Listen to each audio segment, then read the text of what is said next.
आंखों में से आंसू आ जाते हैं। इस तरीके के डायलॉग्स यहाँ पर लिखे गए हैं। आप का क्या मानना है कि जब डायलॉग्स इस तरीके के लिखे जाते हैं तो क्या पहले लोगों से विचार विमर्श करना जरूरी होता है जिससे कि बाद में हमें पछताना ना पड़े? बिल्कुल, बहुत अच्छी बात आपने कही। ये जो रामचरितमानस जो ग्रंथ है, ये मानवीय मूल्यों की एक मंजूषा है। ये एक इस प्रकार का गुलदस्ता है जिसमें हर प्रकार के मानवीय मूल्य मिलते हैं, जिनके द्वारा पूरी मानवता का मार्गदर्शन किया जाता है, पूरी मानवता को संदेश दिया जाता है। तो ऐसी स्थिति में जब इन मूल्यों से छेड़छाड़ होती है, रामचरितमानस में धार्मिक मूल्य है, रामचरितमानस में नैतिक मूल्य है, रामचरितमानस में सांस्कृतिक मूल्य है, सामाजिक मूल्य है, राजनीतिक मूल्य है। सारे मूल्यों को एक साथ गोस्वामी तुलसीदास जी ने जिस प्रकार से संजोया है, मेरी तो पीएचडी रामचरितमानस में है मानवीय मूल्यों पर, तो मैं जानता हूँ कि उसकी क्या गरिमा है, उसकी क्या महिमा है और उसको किस तरीके से सामने प्रस्तुत करना चाहिए।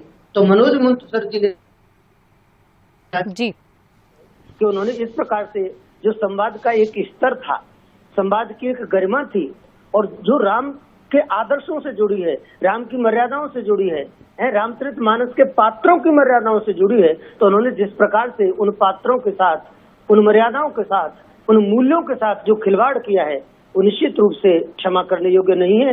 उनको भी इस बात का एहसास कराना बहुत ज्यादा जरूरी है। इसलिए एक बार इस फिल्म को बैन होना तो मेरी समझ में तो कंपलसरी है, निश्चित होना चाहिए।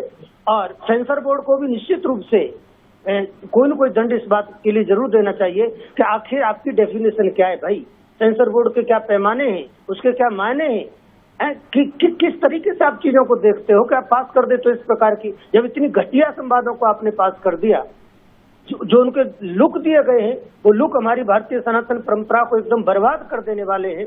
लोग भूल जाएंगे कि राम जी कैसे थे, सीता जी कैसी थी, रावण कैसा लगता था, हनुमान जी कैसे थे। तो कहने का तात्पर्य तब तक सेंसर बोर्ड को नहीं दिखा, और नहीं दिखाते गलत बात है। किस बात का सेंसर बोर्ड है? तो मैं तो सबसे पहले आज ये बात कहना चाहूंगा कि या तो आप धर्म के ऊपर पिक्चरें बनाए नहीं, किसी की भावनाओं को ठेस पहुंचाए नहीं, और अगर आपको ऐसा करना है तो निश्चित रूप से आप जब गलती करें तो आपको इस बात की सजा मिलनी ही चाहिए। तो सबसे पहले एक कानून केंद्र सरकार को लाना चाहिए और उस पर कार्रवाई होनी चाहिए। और जो धर्म के ज्ञाता हैं, धर्म पर अगर आप कोई फिल्म बना रहे हैं तो इन लोगों को चाहिए कि जो धर्म के मर्मज्ञ हैं, धर्म के ज्ञाता हैं, धर्म को जो सही अर्थों में समझते हैं, उसके रहस्य को समझते हैं और जो धर्म को जीते हैं। धारे धर्म, अभी शरद जी बोल रहे थे, धर्म जो है वो धारण करने की वस्तु है। उसको आप इस प्रकार से इतने हल्के रूप में पैसा कमाने के लिए, आप अपनी इंडस्ट्रीज को चमकाने के लिए अगर ये हरकत करेंगे तो कम से कम समाज इसको स्वीकार नहीं कर